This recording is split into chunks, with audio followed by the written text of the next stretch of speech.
Call the meeting to order this morning and start with the pledge. Pledge allegiance to the flag of the United States of America and to the republic for which it stands, one nation, under God, indivisible, with liberty and justice for all. Good morning, everyone. Morning. Morning. First on the agenda is approval of the minutes from our last meeting. They were sent out to us about a week ago.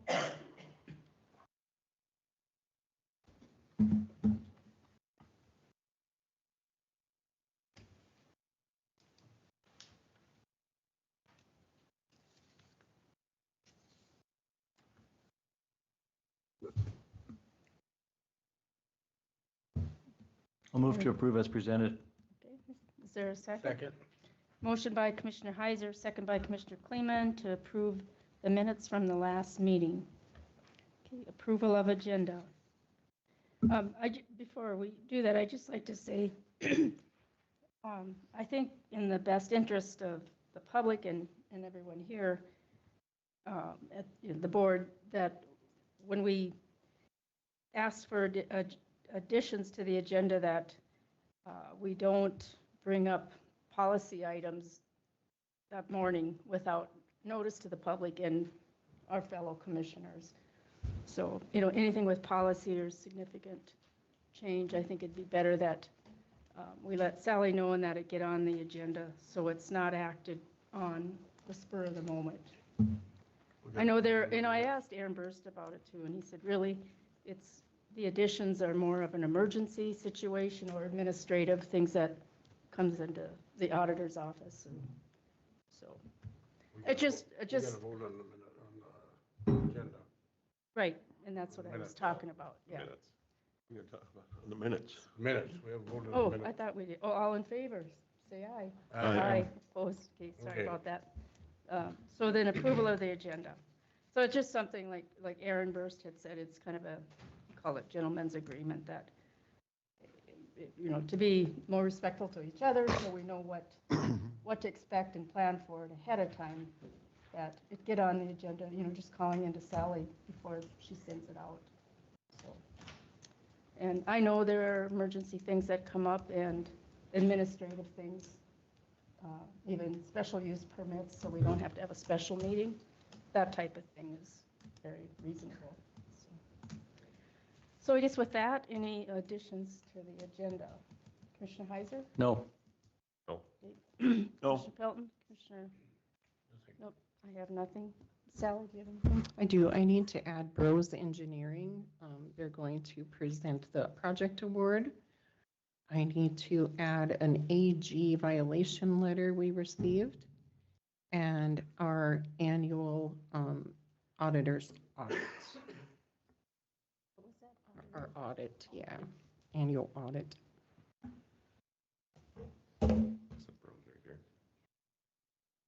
It'll. Last night, so I can Oh, put 'em in. okay. It's not really an addition then. Okay. Right, is there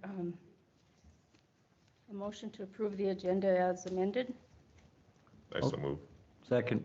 Motion by Commissioner Olson, seconded by Commissioner Heiser to approve the agenda with the additions. All in favor, say aye. Aye. Aye. Motion carries. Okay, there is no public comment this morning, don't believe? Okay. So we'll start with the engineer and road department report.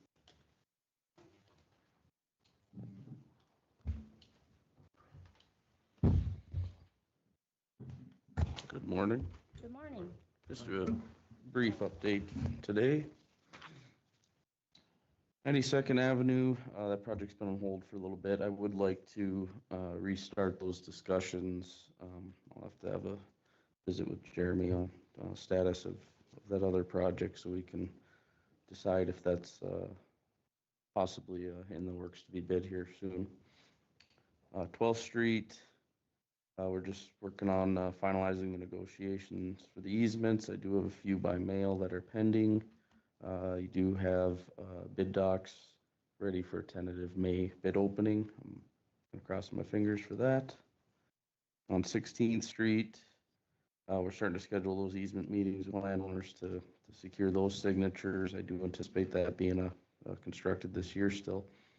Plan to hit those easements hard here fairly soon so we can identify a bid date for that one as well. 20th Street, plans are about 90%. We went over the wetland disturbance on that. I'm looking at getting some mitigation credits secured for that project. We'll start putting together and recording a corrective plat for the 1961 right-of-way plat that has errors for the existing right-of-way that's out there. So we're starting to get that going here. 86th and 9th, not a lot changing there. Just working through some of the legals and final design there. On 98th Avenue, working through the final design as well. We're trying to get the permit application submitted on that one. I did renew signatures with Superintendent Carey recently for those permit applications. And on the newer projects, just still working through that preliminary grading and drainage analysis, hoping to get our sub-consultant out there in the field for 14th Street here soon to get the environmental surveys done now that things are greening up and warming up. So any questions on any of those projects? Okay, thank you. Thank you, Carl. Okay, Darren? Morning, Commissioners. Good morning. I've got some brief updates for you as well. We can start out with 119th Avenue Southwest. Madam Chairman, you're probably pretty familiar with this project, but CSI is out there going pretty hard and fast on the project. They expect to be finished with our pipe installation this week. The topsoil is stripped and they're working on the grading. They anticipate being done by the end of the month. We'll have a pay request for them at the next commission meeting, but again, so once they put their horses to it and get after it, they get a lot done. Do you have any comments Yeah, on that? no, they're working great. Some of the grading is done, Yeah. a good chunk of it. Yeah, Nice. once they get out there, they, Very nice to work with, and the engineer, Greg Semenko, so Yep. he's great. It's kind of nice, he worked with my husband at Pennzoil over 20 years ago. sure, yeah, no, he's a good hand for sure. Any questions, comments on 119th? Okay, 99th. So Martin finished placing the topsoil on the project and they're getting ready for the seeding. There are a couple wet areas that slowed them down, but I believe they got those to a point where they can at least take the seeding place. I talked with Superintendent Carey this morning too, and we've looked and there's like a soft spot in one of the areas of the road too. I don't know if anybody's been out there, but we'll have them repair that. We'll get it seeded and then at some point we'll schedule a final inspection too, and then we can go over everything and before we release the retainage and close out the contract. But we'll keep you guys posted at that too, and their progress as it continues. Questions, comments?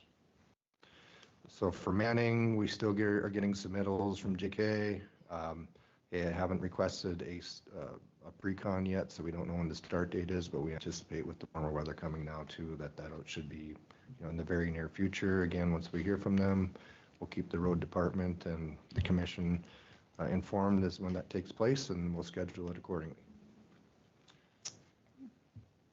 So for 2025, so on 7th, I think we're still, and I think, I'm not sure if this is going to be addressed today or not, but we still have that one landowner that is requesting some bridge items.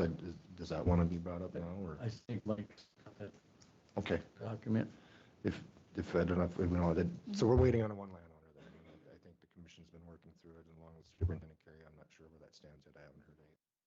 It's going to be brought up later, then we can address it later. For the other part of 7th, we're working on the right-of-way too with that. Nothing bad has happened or don't see any obstacles on that one quite yet. 3rd Street we've tabled. It's not in the budget. It's going to be next year's project. The other item for 2026 is 115th, as you recall.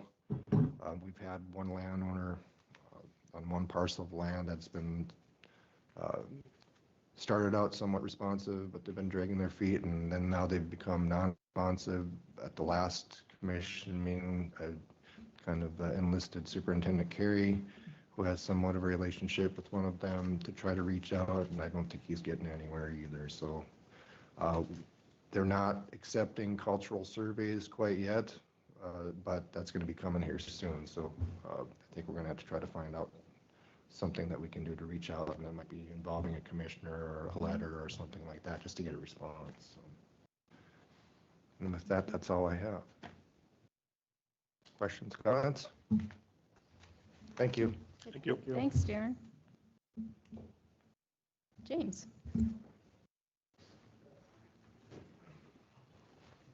Morning. Good morning. Morning.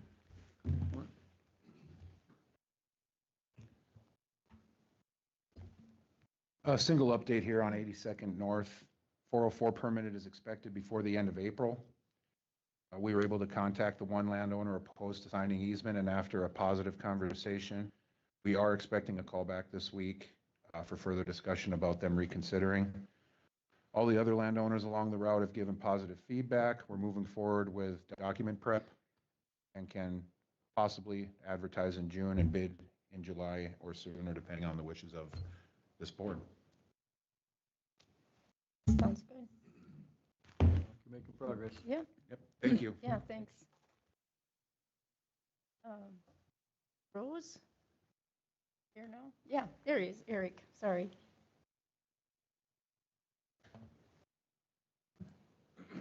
Good morning. Yeah, good morning. Eric Ernest with Rose Engineering. I'm sure that you guys know. I appreciate it, Sally, getting me on the agenda late yesterday. As you guys know, we did a bid opening for the Mackenzie Bay Marina Road here back in March 18th. And I just wanted to approach you guys to go ahead and award that to the low bid Strata Corporation. The dollar amount was $1,439,390.41. I'm sorry, $590.41. Just a little bit of story behind that. We didn't award it at that time. We were asking Strata, so the Corps of Engineers in Riverdale was asking for staging plans and pit locations. So after the bid opening, I reached out to the low bidder Strata, talked with them. They submitted that information, and we got that to the Corps actually the day after you guys' last meeting. So I think we're pretty confident that the permits will come through. So go ahead and award this project to Strata, and then we'll follow through with the contracts and the notification of award and stuff like that here next. So, Madam Chair, I make a motion to sign a contract for Strata paving for $1,439,590.41. Second. Motion by Commissioner Heiser, seconded by Commissioner Pelton to go ahead and sign the contract with Strata on the the Mackenzie Bay Marina paving project. Any further discussion? We'll have roll call vote. Commissioner Heiser? Yes. Commissioner Olson? Yes. Commissioner Pelton? Yes. Commissioner Kleeman? Yes. Commissioner Dalzell? Yes, the motion carries. okay, Good, yeah, thanks, Eric. thank you. Do they have a timeline when they want to start the construction out there? Yeah, it's actually written in the contract that they can't start until after Labor Day. Okay. So yeah, so they'll go through the whole season, I guess, of camping and fishing with the road the way it is now, I guess, and then they'll get it fixed and, this fall. Thanks. Yep. Jeremy?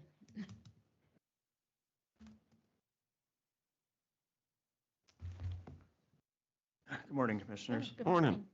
I got just a few things, a few construction projects and a couple of design projects to provide updates on. Starting with I'm going to lump those two together, the Pinewood Meadows and the 3T projects from last year. There's still a couple punch list items left for the contractors to do. We've informed them to kind of get that done. Some of those are really small, pick up utility flags, pick up debris, pick up or clean up some ruts, smooth out some ruts. But I think it's time that they kind of get on that. So I think by the next meeting, we'll do our final inspections and then issue the final payment if everything looks good. But that should come off the list at the next meeting. far as pay estimates, we do have a pay estimate for the 10th Street, 113th Avenue, and 7th Street projects being built by Bronco Brothers. We have pay estimate number 8. The amount is $105,194.79, which we are recommending payment in that amount to Bronco Brothers for that project. Chair, I recommend a payment to Bronco Brothers estimate rate for an amount of $105,194.79. Is there a second? Second. Motion by Commissioner Heiser, seconded by Commissioner Pelton to pay estimate number 8 to Bronco Brothers on the 10th Street Northwest and 113th Avenue project and 7th Street in the amount of $105,194.79. Any further discussion? Roll call. Commissioner Heiser? Yes. Commissioner Olson? Yes. Commissioner Pelton? Yes. Commissioner Kleeman? Yes. Commissioner Dawson? Yes, the motion carries. So the paving portion of that project, CSI will be building that. Right now, I believe their schedule shows sometime in July or August for a starting date. We do have a pre-construction meeting scheduled for tomorrow in our office. We'll know more about their schedule, but as far as I know, it's sometime in July or August. But like we mentioned, we'll know more tomorrow at the pre-construction meeting. Another pay estimate we have for your consideration is on 103rd Avenue. That's being built by Schwartz Construction. What they've done so far is traffic control signs and erosion control. Actual dirt work is supposed to start, I think, today, actually. So we do have pay estimate number 1. The amount is $20,418.10, which we are recommending payment for that project. Madam Chairman, I move that we pay estimate number 1 for 103rd Avenue in the amount of $20,418.10 to Edward H. Schwartz Construction. Motion by Commissioner Pelton, seconded by Commissioner Kleeman to pay estimate number 1 to Edward H. Schwartz Construction in the amount of $20,418.10. Any discussion? Okay, roll call. Commissioner Heiser? Yes. Commissioner Olson? Yes. Commissioner Pelton? Yes. Commissioner Kleeman? Commissioner Dawson? Yes, motion carries. Next project, construction project, 92nd Avenue, that's Spring Creek Crossing. The bids were open last meeting with Schwartz Construction being the low bidder.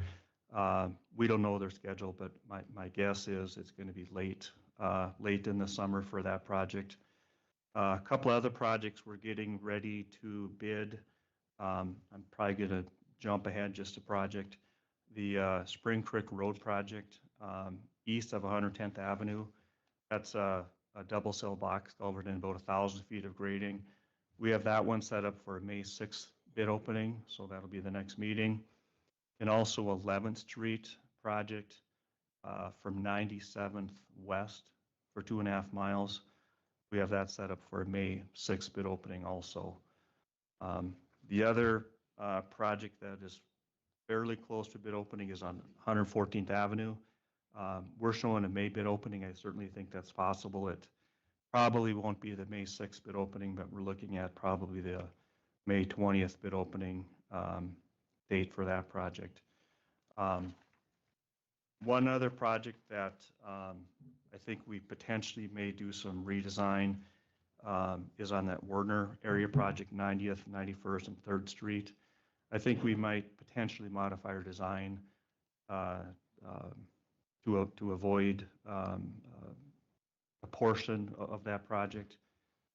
So if we can get the remaining easements, we're probably looking at sometime in June for that bid opening. And I don't know for sure, but I want to say it's probably about 3.5 miles worth of roads to improve of that project. It's not the entire project, but it's the majority of it anyway. And we're once again looking at a June bid opening date for that project. Is that Archie Flint? Is that the? We're able to design around that. Yeah, so we have the core permit secured for that project. Anything else? That was all I had. Any Madam questions? Chair, I had opportunity to visit with Lori yesterday. She's kind of keeping a close track of the projects we have bid out. And her concern is that so when we, we've had X amount budgeted, when we get to that, so we know where we're at. And then I think at that time, if there's more projects ready, because like I said earlier in some of the meetings, let's get the projects going, because, we're looking back 24, 25 projects. So if we got a project ready to bid, let's do it. So she's keeping a close monitor. So we do hit our budget number, then we have to decide if there's, get with Ally, see if there's any funding for more or just wait till next year. Well, thank you, Thanks. Jeremy. Thank you. Mike? Andrew's not here, is he? I'm leaving my cap on. Good morning. Good morning. Good morning. I have 3 utility permits.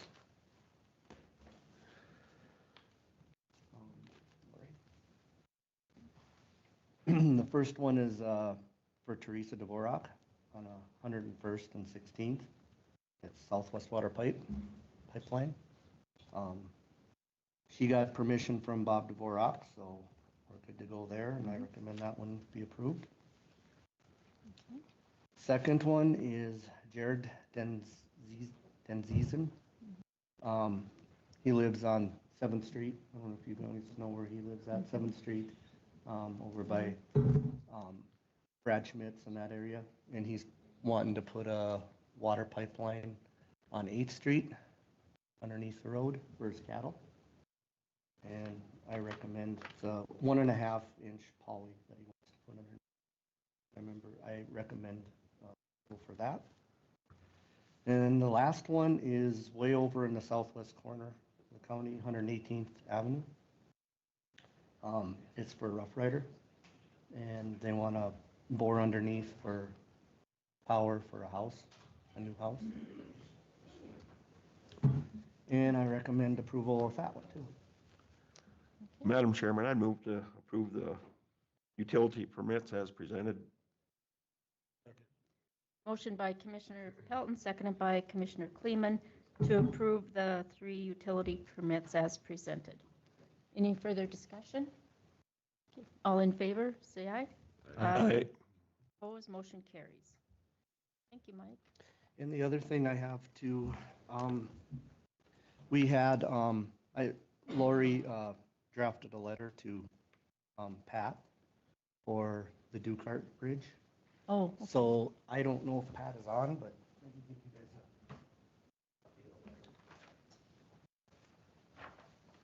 thank you. Thank you. I'm on, guys.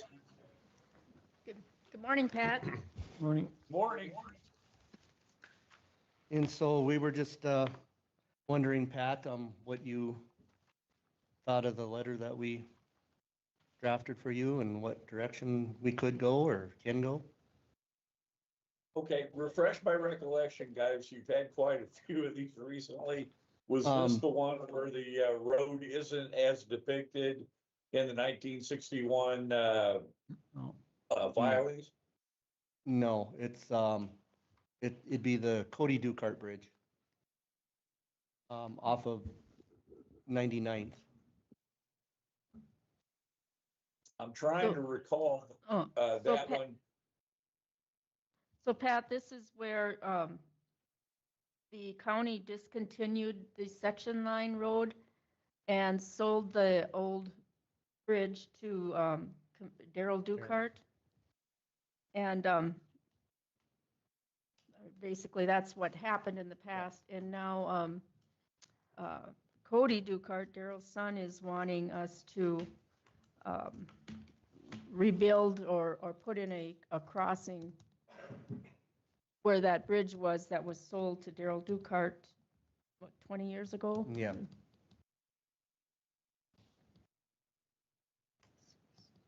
It's a rickety bridge that hadn't been improved for quite a period of time. Yes. Mhm. So that, Christine, I'm sorry. Go ahead. Tracy. Yeah, go Um, ahead. That's Yeah, Christina. This is the letter that Lori Tabor had sent over and we both reviewed and we signed off on it. And we did send a response that it looked accurate. And the way was,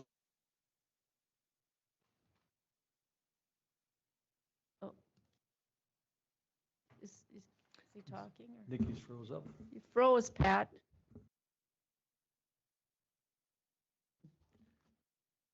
Can you hear us, Pat? He's froze or he took a nap. It's too nice to be frozen. and there's no sound. There, okay, now I can hear you. Go ahead, Pat. Okay, now I can see you. Yep, All right, I don't have that letter there in front of me. If you want to send it again, I don't recall getting it, but I'll take a look at it and I'll be sure and get back with you ASAP, okay? Okay. all right. I just resent it to you. Christina just resent it, Pat.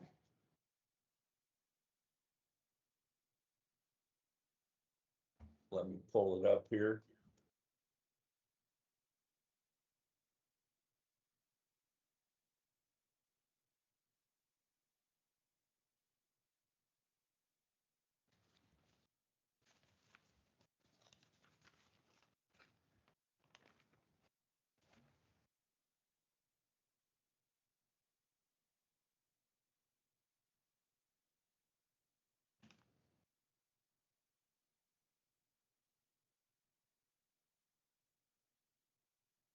Okay, yeah, I've had a chance, your statement is correct. And that is certainly within the commission's jurisdiction to make that finding. Okay, thank you, Pat. Okay, sorry about that.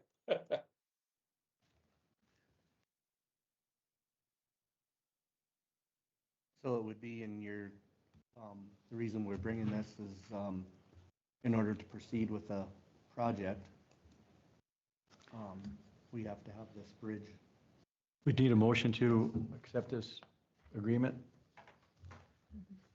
Well, this ain't even an agreement, this is just letting Yeah, Ducarts know that if they want us to proceed with looking at it, then they need to basically sign the rights back over to the Yes. county. Yes, So you just need permission to send this letter to them. yes. Yeah, I'd make a motion that we send this letter to the Ducarts and see what the response is. okay, sounds good. Is there a second? Motion by Commissioner Olson, seconded by Commissioner Kleeman to forward this letter to Cody Dukart and wait on a response. Okay. Any further discussion? Okay. All in favor, say aye. Aye. Aye, opposed, motion carries. Okay. Thanks, Mike. I have one more thing. Sorry, but No, it's fine. the last meeting we had, we moved the 3 guys up to the B-24s, and we wanted to move the 4th one, and I guess I didn't specify clearly enough, but the 4th one was Lori. And so I have to bring a job description. Is that what you wanted, Sally? No? No, just permission. Okay, and I wanted your guys' permission to bump Lori up to a B-24. She does a lot more than administrative. I mean, as you guys know, in my position, I don't know what I'd do without her right now. She's very knowledgeable. So, yeah, I was just, wanted to bring that to you to ask you guys permission to bump her up to a B-24.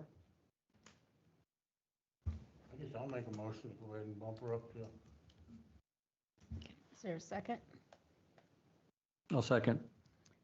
Motion by Commissioner Kleeman, seconded by Commissioner Heiser to move Lori Tabor to the B-24 classification. Okay, any further discussion? I guess I wasn't at the last meeting, but the wages that keep getting bumped around, I know we talked about doing a salary study and doing all the stuff so that everybody was on equal playing fields, and everybody was bumped accordingly, and these one-offs and keep changing people, I guess I'm not in favor of changing people just every time somebody asks for it, I'd like to do a salary study across the board so everybody knows what the playing field is, Okay. Any other discussion? Okay, we'll have roll call vote. Commissioner Heiser? Yes. Commissioner Olson? No. Commissioner Pelton? Yes. Commissioner Kleeman? Commissioner Dalzell? No.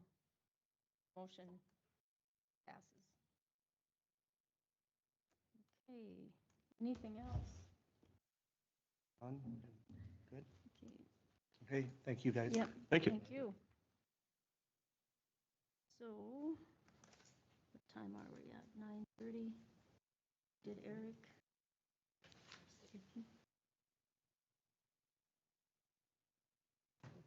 Go ahead. Can I clarify the motion for Lori? Are we going to bump her up $1 as well, like the other three? Because they moved to a B24 and we bumped them each up $1 per hour. I just want to make sure we're doing that for Lori as well, the same. And Dan Gross never did get bumped up either. So I think he got a 25 cent. And the reason I'm doing that, Dave, is because these guys were, they're in the lead position, but they're getting paid the same as a truck driver. And see, it's we restructured the road department. We took the foreman position away, so everybody was down a level. And now you're trying to bump them back up basically to foreman wages. Well, I mean, they do extra tasks. They're expected to do extra tasks. I mean, how can you ask them to do more? And that's where I think we need to look at the structure again. If it was a mistake to take away the foreman position, because that's essentially, if you want the extra task, that's the foreman job. We took that role away and made them a lead, so. Well, they're not doing payroll. Yeah. They're not doing payroll. Well, no, of course not. And that's what I was saying. I would just like to see a broader look at the whole structure and make sure everybody's classified properly. Rather than just doing the one-offs. And to that, I mean, we did meet and talked about the $1 an hour for the extra duties for those positions. And it seemed like we were in agreement at the time, but yeah, that was where the $1 an hour differential came in, but so. In the differential, the guys weren't happy with that because they don't get PERS, they don't get overtime, it isn't counted as their wage. Mm-hmm. It's like if they pay for your phone. Mm-hmm. It's extra money, but it's not considered a wage. I appreciate that too, but yeah, we did have the workshop, talked about moving ahead with a study, and apparently that's not happening, so. But anyway, decision was made, so we'll move forward. Okay. Thanks, Mike. Yep. Okay. Sally. One of, you've got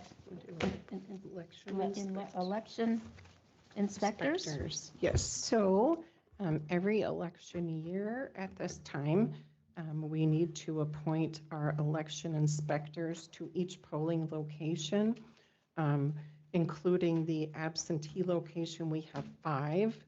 So I would like to appoint, with your permission, Shelley Flaggett to the Halliday Voting Center, Vicki Lowe to the Manning Voting Center, Jody Carlson to the Absentee Board, Raven Hart to Twin Buttes Vote Center, and Francis White to the Mandaree Vote Center. Madam Chairman, I move to go ahead and appoint the inspectors that she has brought forward for the election. Is there a second? I'll second.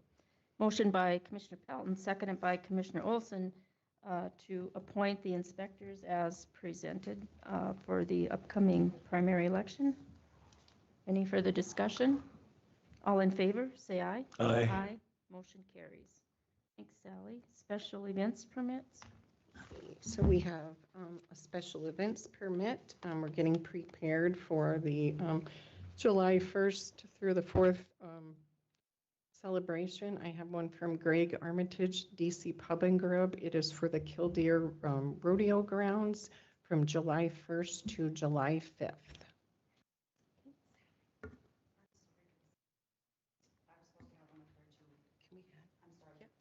Yeah, we can go ahead.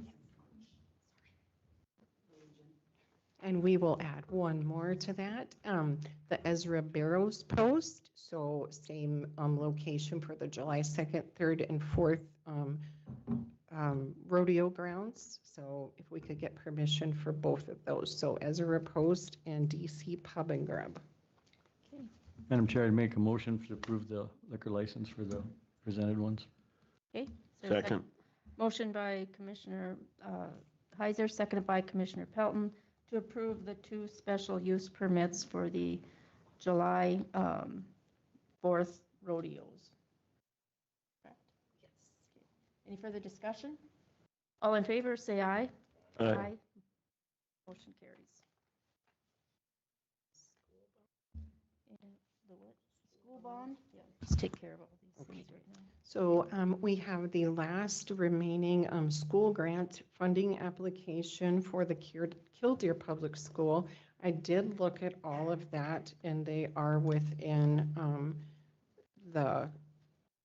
all of the requirements to fund them. I know I sent an email to you guys. They may have some funds left over, and I think it was decided if they have funds left over after paying off the bonds, that we'll have them return them, and then we can just put that back into the capital projects fund. So if we could get this approved. So with that, this will pay off the This- bonded debt? This will pay off their bonded debt, yes. That's a Yep, really true taxpayer relief. yes, that's awesome. Well, I'd look for a motion to approve the school grant application from Killdeer School. Madam Chairman, I'd move approve the school bond application grant for the Killdeer School for the amount that they needed to finish off the bond. Second. Motion by Commissioner Pelton, second by Commissioner Clayman, to approve the school bond application from Killdeer School. Any further discussion? All in favor, say aye. Aye. Motion carries. Did you need a roll call? We were spending money. No? We've already approved the 5 Okay. million. It's in the budget, so.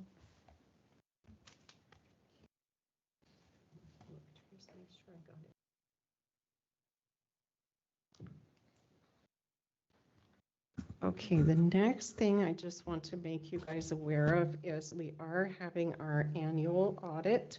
It will be May 25th and 26th. I know May 25th is Memorial Day, but we are going to go ahead and move forward, and my department will work that day. It might be better for the audit anyways, because then we can concentrate the whole day on the audit without phones and customers. So we're going to go ahead and move forward with that, just so you guys know. Thank you. Okay. Why don't we go up to, got the audit and road superintendent salary or hourly. That was tabled, I believe, last meeting. So we'd need a motion to remove that from the table. I'll move to remove it from the table. Is there a second? Second. Okay, motion by Commissioner Olson, seconded by Commissioner Heiser to remove the road superintendent's salary or hourly pay from the table. Okay, any discussion? All in favor, say aye. Aye. Aye. Okay, so now it's removed from the table. So last meeting, it was brought up whether or not the pay should stay hourly, which would make it eligible for overtime pay, or put it on salary like the position has been since we've had a road superintendent. So, guess I'd open it up for, I guess I think it needs to be on a salary schedule just for budgetary reasons, you know. There is no oversight after, there's nobody to approve overtime, disapprove overtime, anything like that. It's easier to budget for salary. As far as working too many hours, he has people under him to delegate work to. If the workload gets to be too much, he should be able to delegate to people under him to help the workload. So I'm in favor of the salary. okay. Anyone else have anything to add? I would agree with that. I mean, that's the, Department of Labor, Fair Labor and Standards Act, that's how it should be classified. I don't know why we would change now. And then we'd need to look at what Mike's salary should be as road superintendent, as a exempt position, as a department head supervisor. So I would think that would be the way we would want to stay consistent with what the Fair Labor and Standards Act. Is that what the Fair Labor Standard says? That's law, that if he has to be salaried? It's not law, and it's not that, it's a violation of law, but the consequences of that, where it's misclassified, that can become an issue and become a legal problem down the road. And I just don't know why we would want to go outside what is consistent across the board, across the country for jobs, why we would want to be different. I did speak to, because I'm concerned about the kind of liability or risk to the county doing this, North Dakota Insurance Reserve Fund, and they recommended that it be classified as salary. And we can, we can, look at what that salary should be as an exempt position, but it has consequences by deviating from that and misclassifying, because they said it would be an outright misclassification, that position being hourly.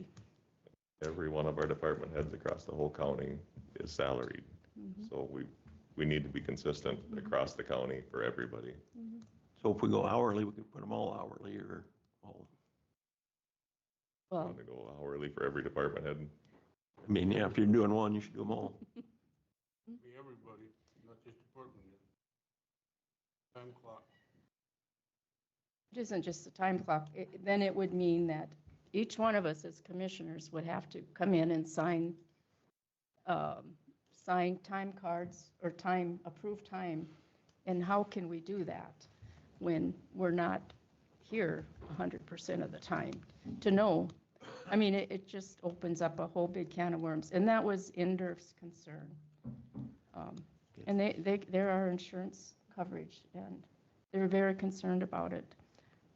So. Well, I'd move to go ahead and put him on salary at 118,000. There a second? I'll second that. Okay. Discussion. Okay. Motion by Commissioner Pelton, seconded by Commissioner Kleeman, to make the road superintendent position salaried at 118,000 per year. Is that correct, Craig? Yes. Okay. Any other discussion? Just out of curiosity, how did you come up with the dollar figure? Just kind of where he's at right now and an increase for responsibilities. So, Desi, I can't find it now. You put together a range kind of for that class. I've got it down there. Oh, okay. Yeah. Yeah, good. And it is, I just that, oh, that's something. There was another, did you have the other one? 1 minute here. Was that in the range Oh, here it is. I'm sorry. Okay, so the midpoint for a D62, which is where the road superintendent position is classified, is just under 115,000. That's the midpoint. The maximum is about 138,000. So it does fall in there. Mike's got The how many rec- years of service here? Hmm? How many years you been with the county, Mike? 14 years. I mean, he's had enough experience, I think, to, that ain't very far above the mid for experience he's got. Okay, any further discussion? Okay, well, we'll have roll call vote. Commissioner Heiser, Yes. Commissioner Olson, Yes. Commissioner Pelton, Yes. Commissioner Kleeman, Commissioner Dalzell. Yes, motion carries. And 9:47, Sandy.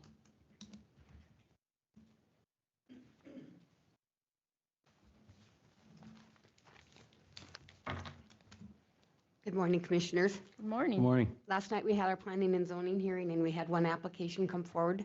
The application was for a gravel pit for Dunn County, and the board recommends approval of that.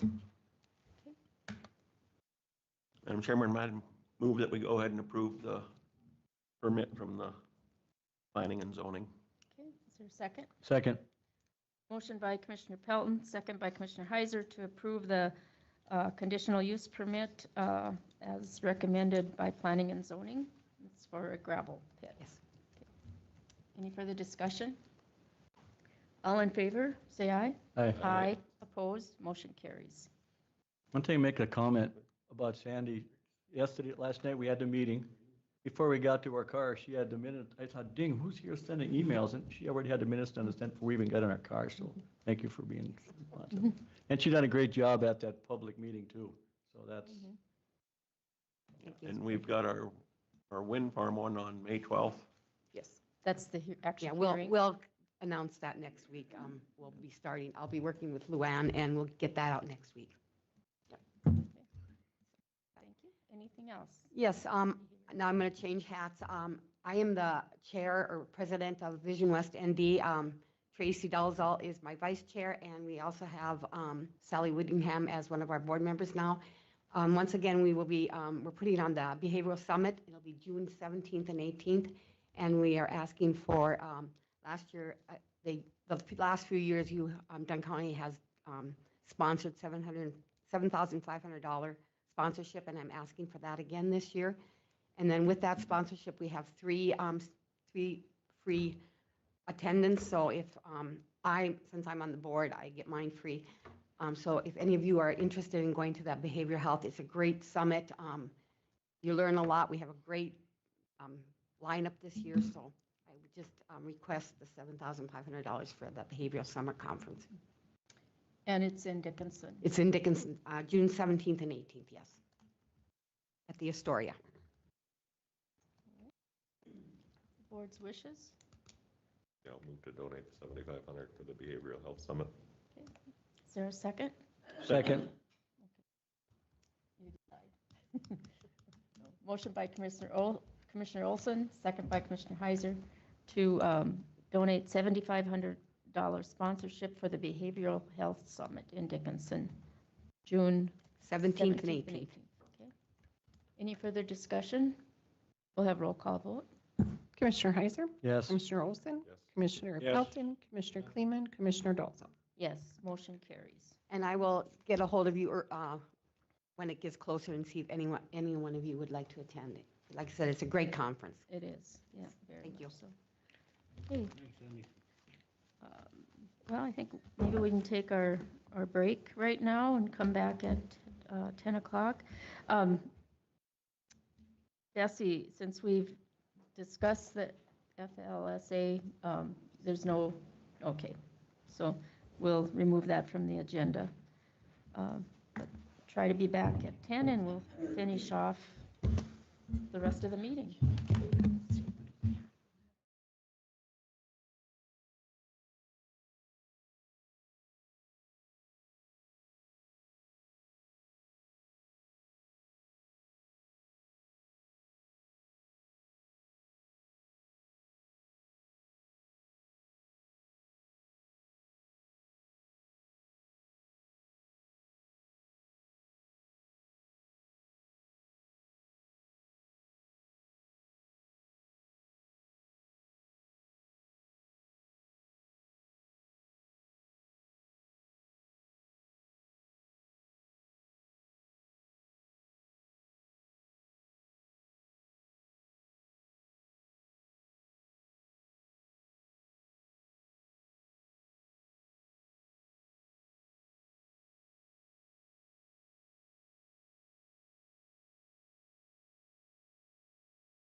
Meeting back to order.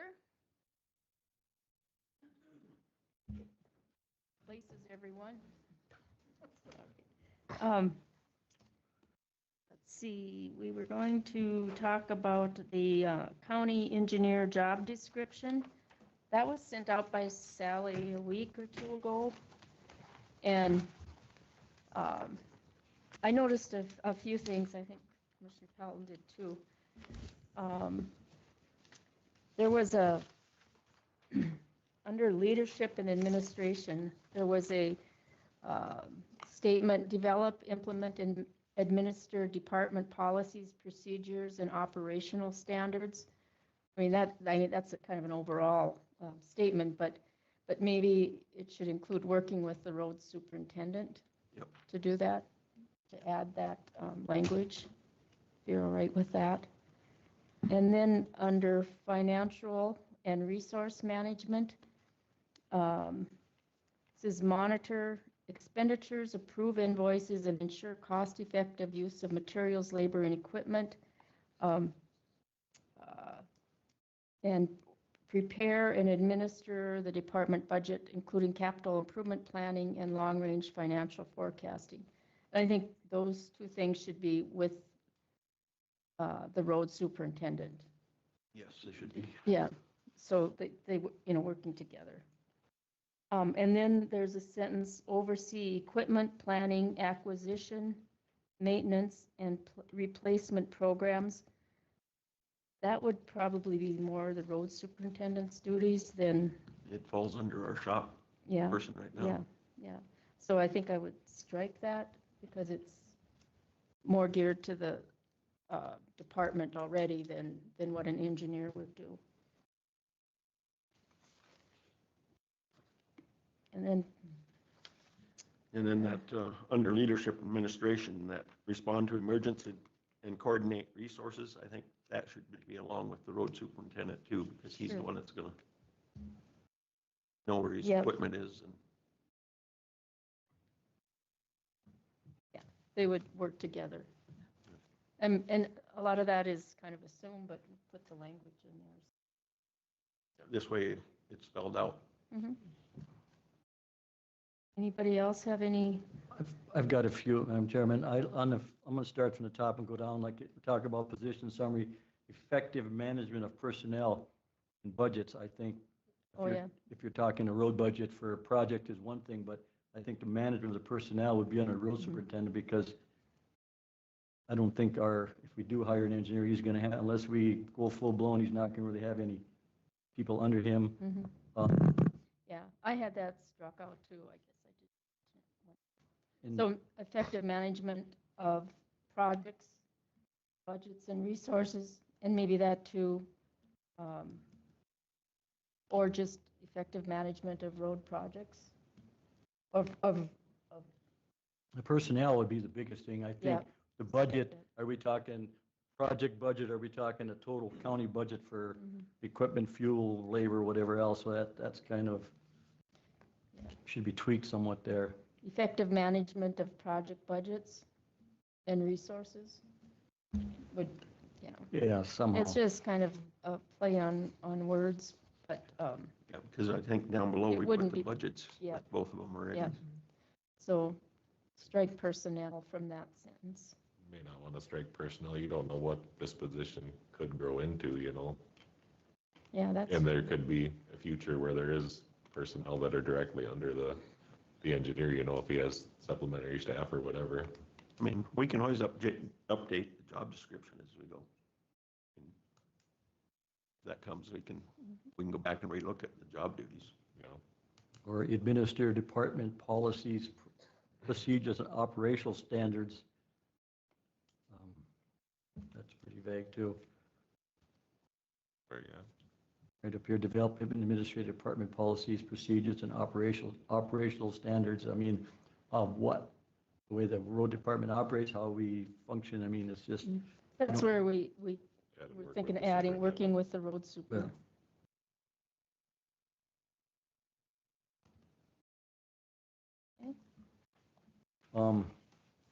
One other thing I had here under minimum qualifications, licensed professional engineer ability to obtain within 6 months.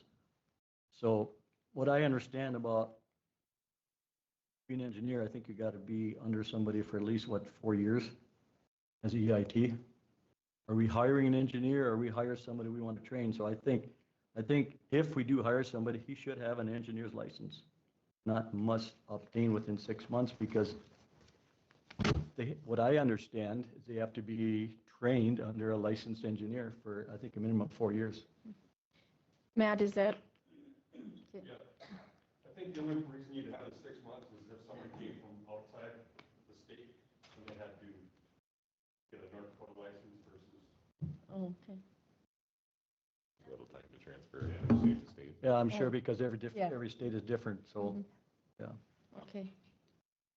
Another one with the ability to manage operations of what, I mean, Where is that at? its way in knowledge, skills, and abilities. The second bullet point, the ability to manage operations. I get there with technical, manage broad community, effectively exercise sound judgment, but I think to manage operation is pretty vague.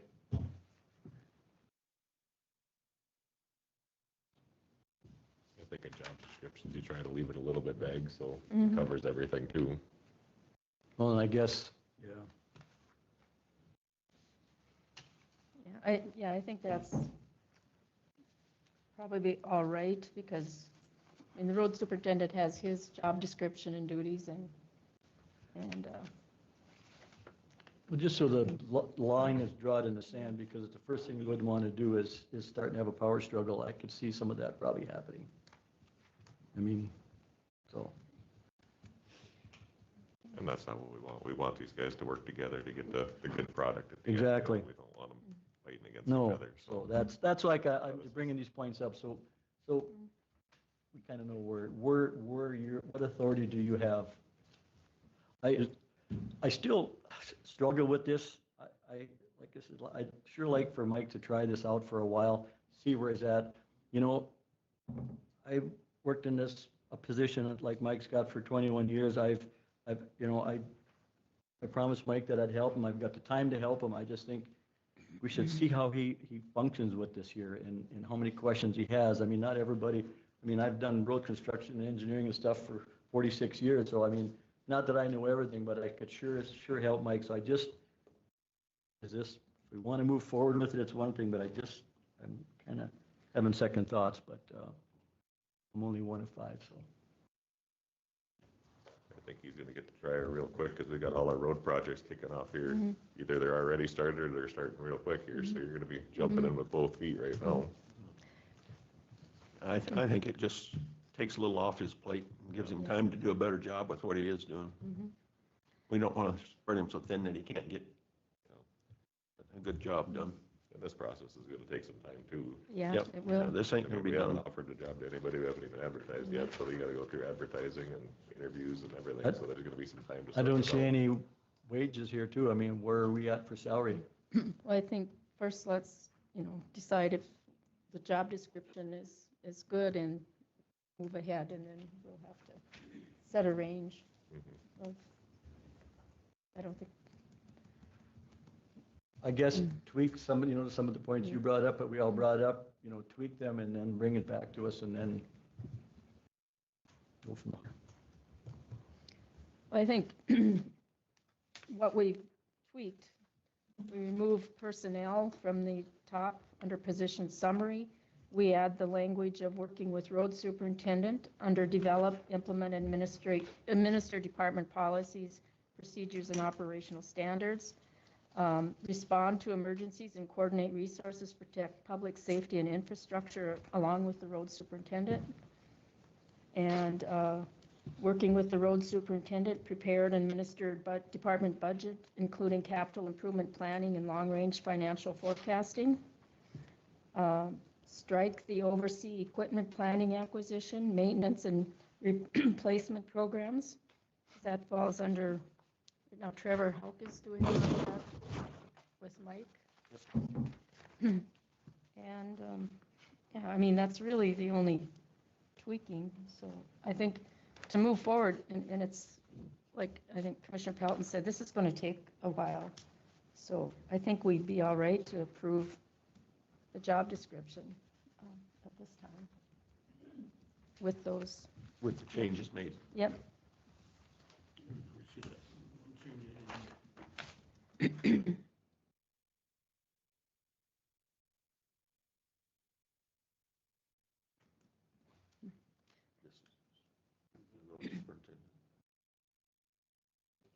This is with the road superintendent.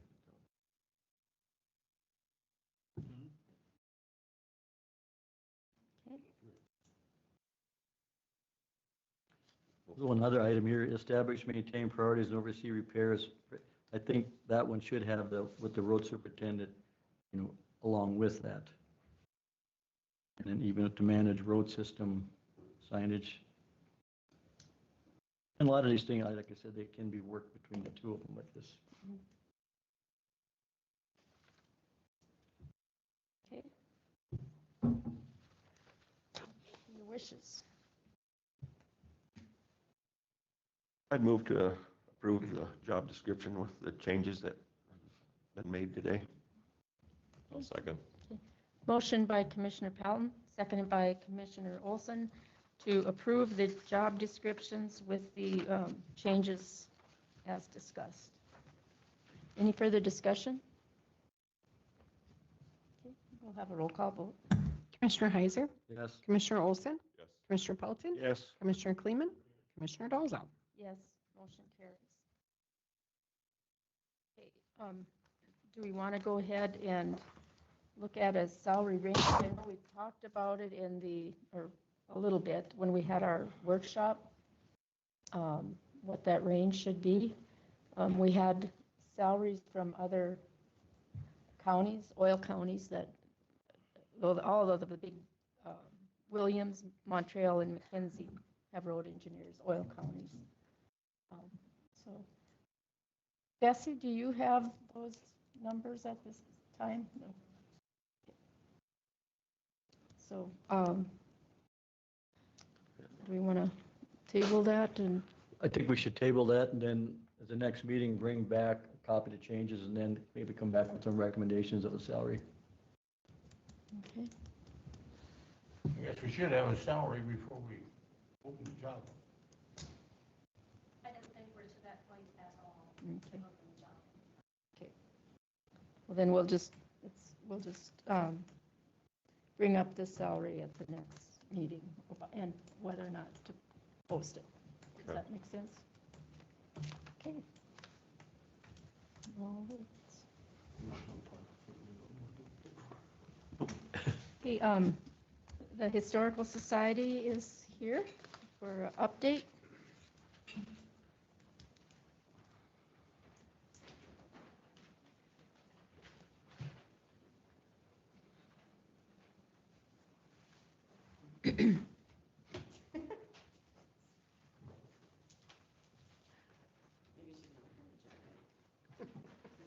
You're on your own. Hey,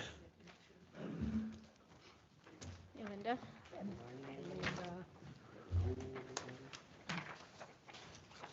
Hi.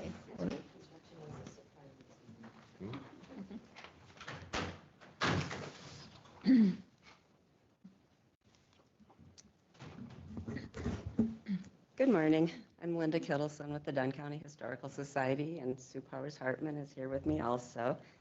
And we just came to give you a little update on where we're at with our building project or site planning. So immediately after the grant approval last fall, we signed phase 2 with Short Elliott Hendrickson. And since the first of the year, we've been having bi-monthly meetings with them, mostly virtual, with a project steering committee for the Historical Society. And they have a team also that is working with us, that's project manager, architects, and landscape architects, and all kinds of people already. We had 2 of those people actually on site in January, and they went through all the buildings, they went through all the displays, they looked at everything, they measured everything, inside, outside. And it was at a point where, yes, they were crawling over snowbanks and everything to get to things. But basically in their findings of space considerations, they found that we basically are at practical near capacity of what, you know, the space that we have for exhibits right now. And so therefore, you know, looked also at spacing, that if we want to move exhibits into the new facility or exhibits we want to create there, the spacing that we would need to be able to do that. So basically that's kind of the stage that we're at right now. They are looking at the entire property, and what we're trying to create there is like a campus-like feel. We want to be able to not only look at opportunities for expansion into that north area, but how we maintain the existing facilities and, you know, what we would still have, you know, exhibits and use for those in what they're doing. So, and the other thing they're doing, I mean, we kind of got it narrowed pretty close to what we're looking at, and what we're hoping to do, like where the north property meets the south property where the existing facilities are right now, is to be able to create, you know, access between both of them. And so kind of from that original drawing that we had, what we've done is pulled the new facility actually closer to the back of our north buildings.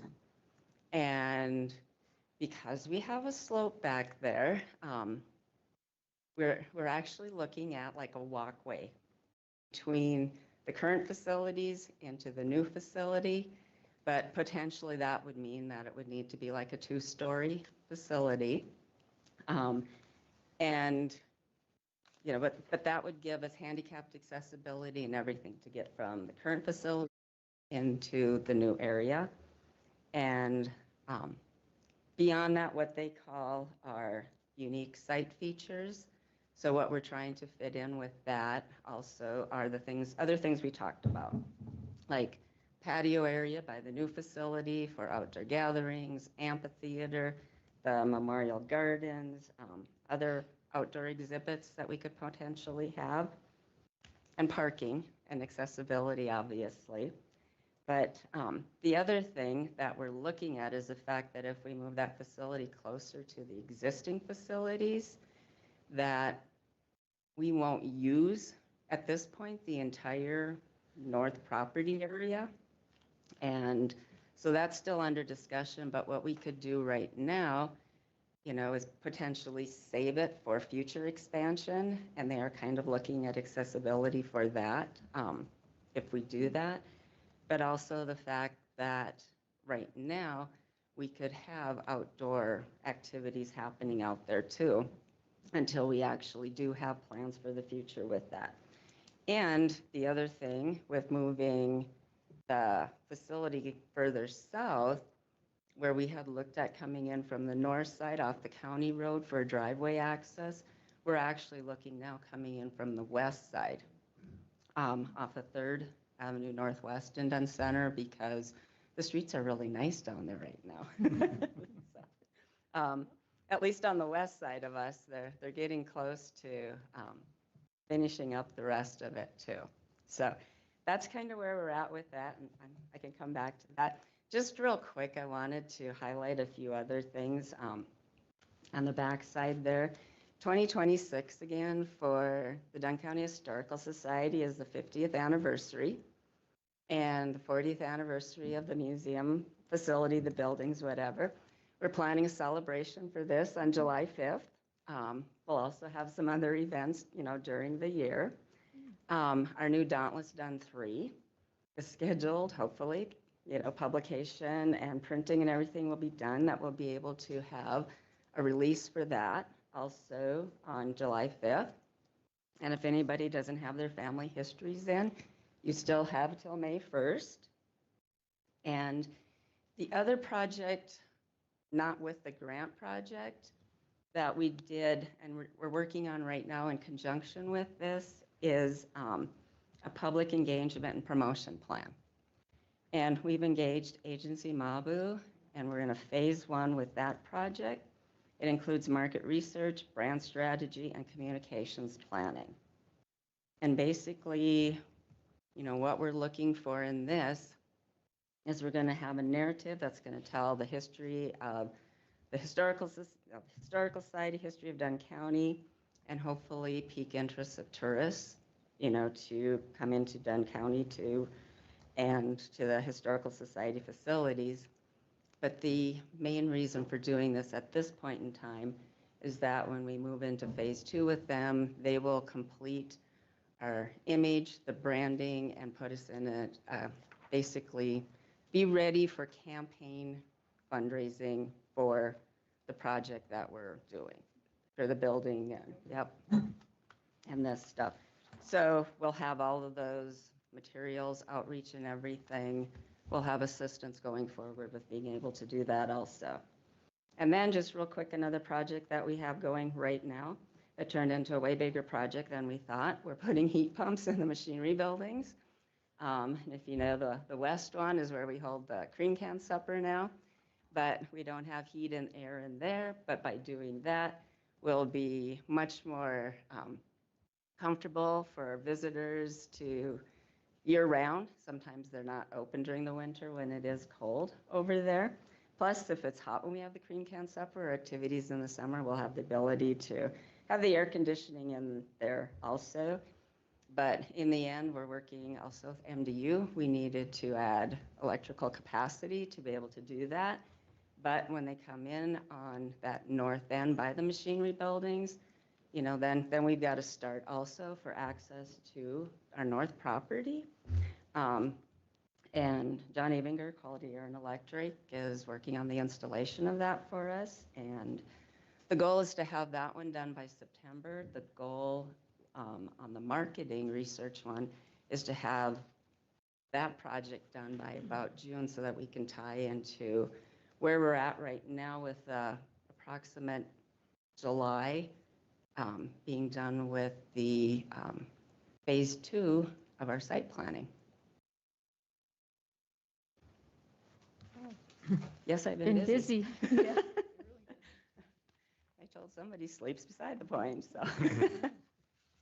If you put in a 2-story, then I suppose you'll have to put an elevator in there, correct? That's spendy. It is. That's, a lot of the conversation that we're having is for, it'd be really nice to have that walkway and that tie-in, but, we have to look at the costs when we do that too. So they haven't, they've done both. They've done a 1-story building and the 2-story building, starting, concepts for us. This is, I don't know what the landscape is, landscape contour to bring it up with some dirt to grade it to get the building the same level, or I don't even know what the back looks like or how it would taper off. Oh, you'll have to stop it. Actually, there's quite a big slope. Okay, I'll look sometime when I get that one. Yeah, do that, because then you can, like, also on that west side, where they have equipment stored there right now for the street project, and where they're accessing that is where we're looking at coming in for the road on that. But it's a really steep slope, actually. Basically, to get to the, where you would meet the back of the buildings that we have would be the 1st story for sure. Okay. Ironically, somebody at church here a week or so ago kept talking about the hill back there. Hill. Apparently that was known as the hill. Was there school there too? Yeah. Yeah. So I'm not, I don't really have anything to do with Dunn Center, so I was like, what? Yeah, the topography there. Okay. Yeah, they've always referred to it as the museum being on the hill in Dunn Center. So and there's just a lot of interesting things with, considering how we do this. And I have a concern actually with backing into that slope because of the fact that years ago, when they were doing some work inside that machinery building, when it was still gravel in there, supposedly somebody stuck a crowbar down in there and the water came up. No. So, and it was one of those years that the water table potentially was higher, but yes, I asked Rodney Thompson, is that possible? You know, to be on the hill in Dunn Center and water comes up? And he said, yeah. Hmm. So, you know, lots of things to consider yet on where we put that. Ironically, this thing about the second story, we did send out a survey to all our members, and I know that's a small portion of, you know, but ironically, a lot of the members like that second story idea, and they want a lookout up there. So, yes, it's all expensive, and it's Everything- all gonna depend on how much money we can. Everything comes with a price. Yeah, yeah. Sure appreciate the update. Yep. It's good to know that kind of things are moving forward. Yeah, anytime you guys have any questions, please let us know too. But yeah, we've been busy. Any questions? Thank you. Well, thank you, guys. Thanks Thank a you. lot. Thank you. Yep. Take care. Okay, Will, since you're here, you're right on time. Okay, you guys have. I will. Yep. Make sure. Good morning, Madam Chair, Commission. Morning. I'm here to present at the request of the Auditor Department or the County Service Department, a access control point between the break room and the shared county offices. Currently, anybody that has access to the break room has access to that office. And at the request of Sally in that department, we wanted to investigate putting a more secure location point there that we can leave open if need be, but if we want to kind of lock down that area throughout the weekend and things, that's an option. So this, what you have in front of you is a bid for that work. So the total is about, $6,396. And AVI was the old company, now it's called Forte.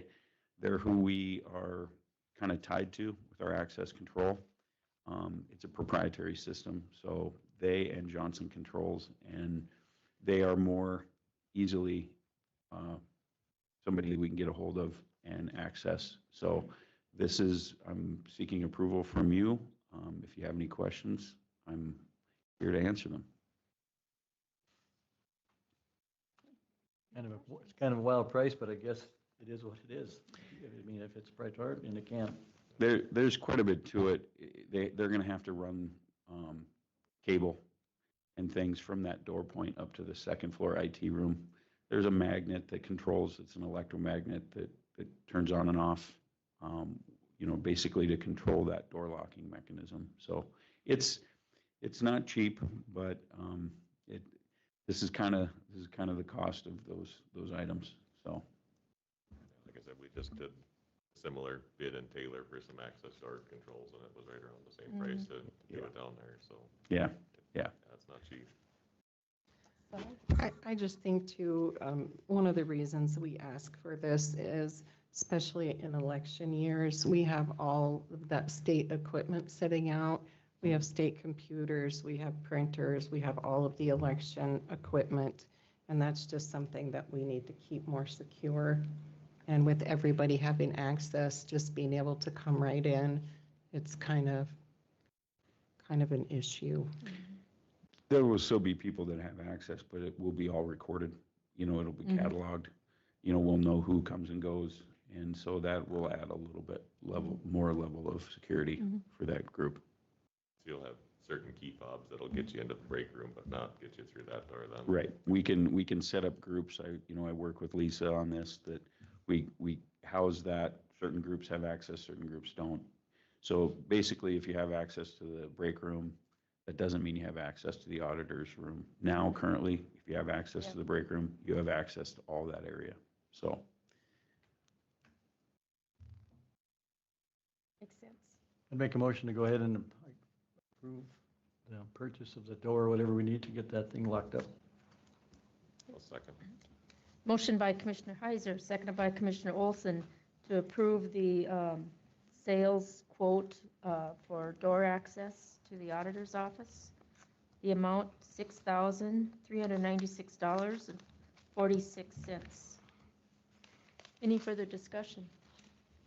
We'll have a roll call vote. Commissioner Heiser? Yes. Commissioner Olson? Commissioner Pelton? Yes. Commissioner Kleeman? Commissioner Dalzell? Yes, motion carries. Thank you. One Any thing other more, Bill, questions? excuse me, I had a question. Somebody contacted one time that the door over at the weed shop was open on a Friday. Yeah.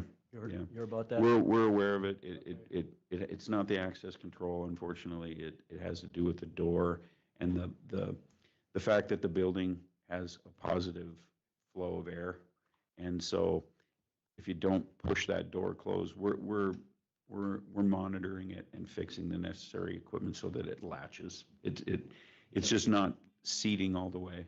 And it looks closed, but if you went up and tested it, it might I be. tested a couple Fridays ago, it was wide open. Okay. But Yeah. then I closed it. I thought, well, I'll try it open again, and just like you said, then it locked. Yeah. So that magnet needs Makes to sense. engage. So, Thank you. yeah. Anything else? Okay, thank you. Yeah, thank you. There's a Midwest door bill shop.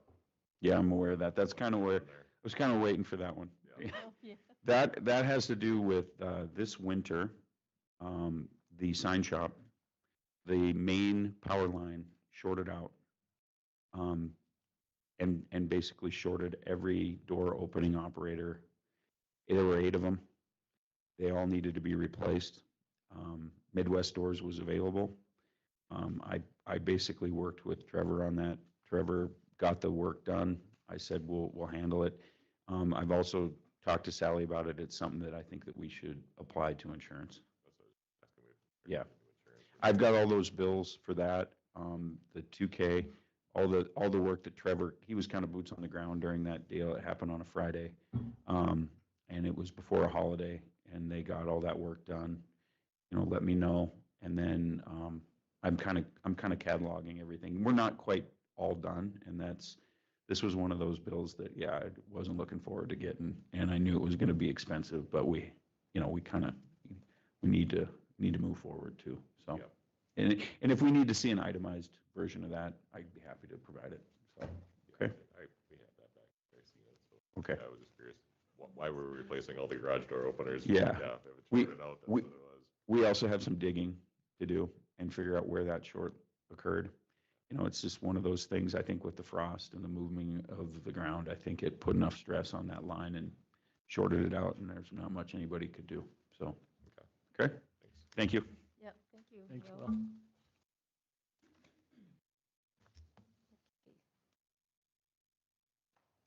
We voted on that, okay?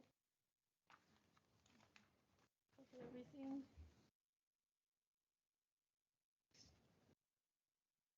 Sally, you had brought up AG violation. So I got a notice on Monday that we got a violation of open meetings law request or opinion. Complaint, yes, about our workshops. This complaint was made by Lisa Heiser. And it was saying that we wanted to discuss how we pay our employees and other business in those workshops. And I just kind of want to reiterate, I didn't think that's what we discussed in there. We discussed our pay scales and how that works. And we discussed our merit increase and how that's worked in the past. And just an educational briefing for the commissioners on how moving forward in a commission meeting, you guys wanted to discuss that. It also cited that we didn't keep proper audio recordings. We do not have to keep audio recordings of any meeting.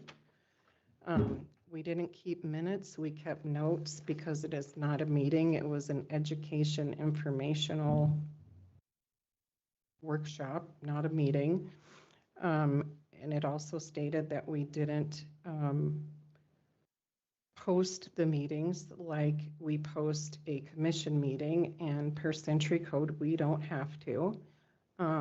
It said we only posted the meetings outside the rooms that they were purposely held in, so we could exclude by the direction of myself, so that we could keep things private and secret, and that is the least of what we were trying to do.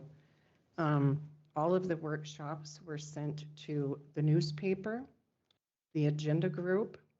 They were posted outside the auditor's office, and they were posted by the door. I went back and specifically looked at all of the information as I had to turn it into the AG's office. And something else that kind of bothered me, it said at least 2 commissioners believe that these meetings are intentionally hiding the wages of employees and other items. You can't hide employees' wages. That is all public knowledge. We can't hide those. There's nothing that we were hiding. And it's just kind of disheartening that I thought that everybody was enjoying these meetings and the education that you guys were getting, so that when you came to a meeting, that you could make informed, educated decisions. And if there was a problem, I'm not sure why anybody didn't come to me. And that's why we were doing the workshops, because I thought you guys liked them. So I guess I need to know if you guys don't want to continue these workshops. And as far as the AG's office, I guess we'll wait and see what they say, but it took me about 4 or 5 hours to go through this. So it took a lot of my time. It took a lot of the state's attorney's time. As far as we know, and as far as we've looked at the Century Code, we're not doing anything wrong. But I wanted to bring it to your guys' attention in case somebody from the public says something to you, and I will have to bring the, whatever the AG's office comes up with, I will have to bring that to you guys and let you know what their formal findings are. So I guess this point moving forward, I need to know if you guys want to continue the workshops, or do you not? Do we have a problem with the workshops? I just thought you guys liked them and they were helping, but if you guys don't, we don't have to do them. I don't think we should do them anymore, because the last meeting we had there, I think we were kind of, people were upset about their wages and different things. My question was, why don't we put it on our website? We're having this meeting so the public can come. I mean. Well, I wish you would have brought that to my attention instead of going to the AG's office, because now that is a big black eye on the county. And instead of somebody just coming to the department that's in charge of those, that would have solved it all. Or if you guys would have wanted it on the website, we could have put it on the website. Well, I don't know why we went. I kind of asked for that, and it was told, no, we're not putting it on the website, and we're not going to. But here's the problem, Al. Nobody asked me. I'm in charge of the meetings, and nobody came to me. Nobody came to the auditor's office. I think these meetings all they are is trouble. We sit there at the meeting and we get browbeat by some of our people. They didn't get enough money. They lost this, they lost that. I don't understand where we got to pay for wages anymore. I'm just kind of my wit's end on a lot of the stuff that goes on in this courthouse. So that's my opinion. Guys, Yep. can I ask you a question? Go ahead, Pat. I haven't heard anything about an AG's complaint. What's the status? Because generally, if it's training, even if there's a forum there and public business isn't being discussed, it isn't an open meetings or open records violation. So what exactly?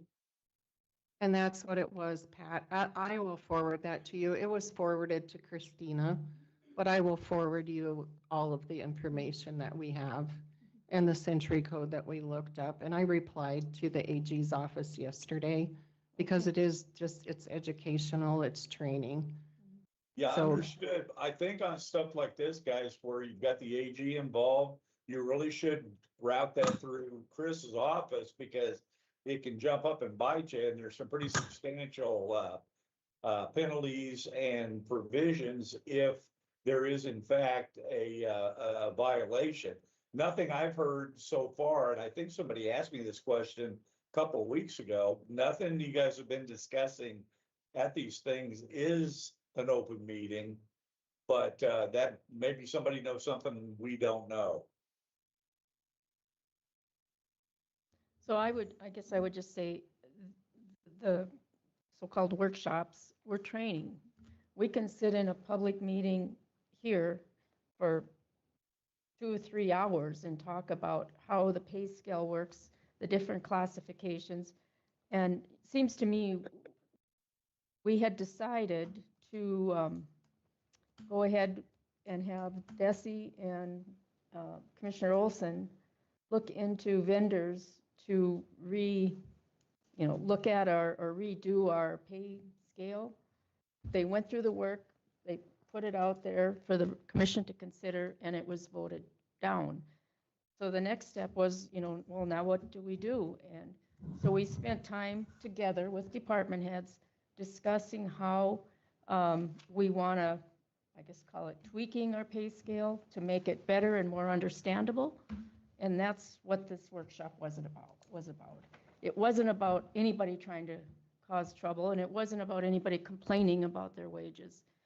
We're trying to educate each other and understand better, the pay scale, trying to all get on the same page. It was nothing about, complaints or anything. We're trying to work together here. So I don't know where that leaves us, but I have no problem with, we can go to Bismarck to seminars, to educational opportunities. This was no different. So anyway, I feel if the need arises and we need to have better understanding of things, whether it be training or planning, whatever, there's nothing wrong with having that educational opportunity for us. So, but I appreciate you taking care of the reply because, like you said, it's on the county. And so. We've had a couple other ones of these too. We sat down one time, we went through all the road projects that were on the list. Yeah. And I just don't feel like it needs to be a full public meeting to go through road by road, decide which ones are which ones. And you didn't have any issues with that meeting. Well, you can sit here and browbeat me all you want, but this is how I feel. I think that meeting, and you said we didn't make any decision when we decided how we're going to decide how we're going to do it. We weren't to make any decisions in there and talked about there was nobody complaining about their wages. Well, I beg to differ on that. So enough said. Okay. I guess I'd still like to go back and find the company to go through and look at all the wages, but I would like to have 4 or 5 companies come in and we, the commissioners, interview them. And they work for us, not for HR, not for Desi. It's a commission that decides what we actually want them to do. They don't work for any specific person. Well, No, it was whatever, commissioner. but I want them to be, the 5 of us, Mhm. tell them what we want. So that's Commissioner Olson and HR interviewed 4 companies, went through presentations with them, and came back with the recommendation. And that was voted down. But yeah, I guess we could start over and have them come in. Yeah, I mean, if you want to sit through the interview process, I mean, you can. I would like to, because there's different companies out there that do different things. There was, yep. That's what I said. We went through 3 or 4 of them, interviewed them, and we had the recommendation for the one that I thought was the best one. But yeah, if you want to do the interviews yourselves, we can sure do that. Well, it would have been nice if you'd had something to hand out to us to say, okay, this is what they're going to do. What are they gonna do? They're gonna go through and say, well, what do you think you should get for wages? Okay, write that down. What are you gonna want for wages? I'd like to have them come in and say, okay, we did this in South Dakota at Pennington County. This is what we did. This is what we come up with. Here's what we're looking at. So we knew something, what we were gonna get for our money. The Gallagher study was a joke. As far as I'm concerned, we spent a lot of money for that. Not knowing, most of us not knowing what we were getting into. In fact, I don't think there's anybody knew what we were getting into when we hired them. For any of that study. I know you weren't. How that process went. So. Anything else? Any portfolio reports? We have the bills yet too, but. portfolio. We, not that, but we got the GPT roundtable next Tuesday, Mhm. 1 o'clock, I think, or noon. Yep, in Dickinson, consolidated. And that's, I would I'm planning on going. probably. I replied already. Recommend it's a good thing to attend.